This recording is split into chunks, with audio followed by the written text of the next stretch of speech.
আপনাকে বহিষ্কৃত করা হয়েছে কংগ্রেস থেকে আপনার দল বিরোধী কাজের জন্য, কি বলবেন? প্রথম কথা হচ্ছে, যেটা চিঠি সোশ্যাল মিডিয়াতে ভাইরাল হয়েছে সেটা সোশ্যাল মিডিয়াতে যেরকম আপনারা দেখেছেন সেইভাবে আমি দেখেছি। আমার কাছে অফিসিয়ালি কোনো লেটার আসেনি। আচ্ছা। আমার রাজ্যের পিসিসির প্রেসিডেন্ট, ওনার সঙ্গে আমার এই নিয়ে কোনো আলোচনা বা কোনো কথাই হয়নি।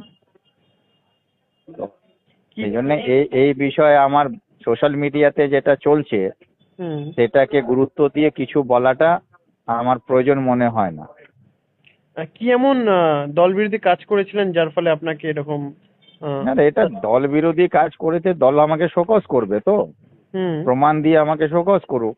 তো কিন্তু আমার কাছে তো কোনো শোকজ লেটার আসেনি। যে চিঠিটা তে চলছে সোশ্যাল মিডিয়াতে, সেখানে সাবজেক্টে লেখা আছে লেটার অফ সাসপেনশন।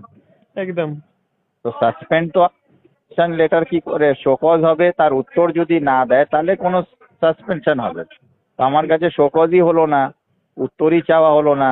এটা কে করেছে জানি না। যে অথরিটি হচ্ছে পিসিসি প্রেসিডেন্ট, ওখানে সিগনেচার করেছেন কোনো ভট্টাচার্য বলে। হুম। আর একজন জেনারেল সেক্রেটারি আর একজন জেনারেল সেক্রেটারিকে কি করে সাসপেন্ড করতে পারে? এটা পার্টির কনস্টিটিউশনের